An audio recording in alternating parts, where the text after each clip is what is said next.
Iran Israel উত্তেজনার মধ্যেই এবার আরেক পরমাণু শক্তিধর দেশ উত্তর কোরিয়া ছুড়ল একের পর এক মিসাইল। শুধু মিসাইল ছুড়েই থেমে থাকেনি পিয়ংইয়ং, সরাসরি সমর্থন জানিয়েছে তেহরানকে। উত্তেজনায় ঘি ঢেলে দিয়েছে কিম জং উনের যুদ্ধ ঘোষণার মতো হুঁশিয়ারি।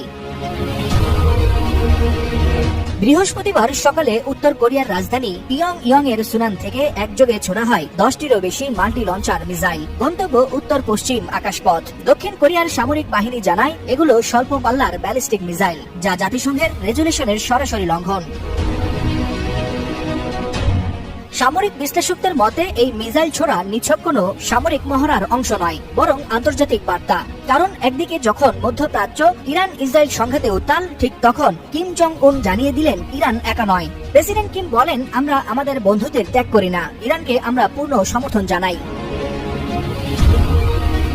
কিমের এই বক্তব্য কেবল যৌক্তিক সংহতি নয়, বরং মার্কিন নেতৃত্বাধীন পশ্চিমা বলয়ের বিরুদ্ধে স্পষ্ট চ্যালেঞ্জ। উত্তর কোরিয়া নিজেদের সেনাবাহিনীকে যুদ্ধ প্রস্তুতির সর্বোচ্চ স্তরে রাখার ঘোষণা দিয়েছে, যা বিশ্বব্যাপী উদ্বেগ বহুগুণে বাড়িয়েছে বলে মনে করছেন সমর বিশ্লেষকরা।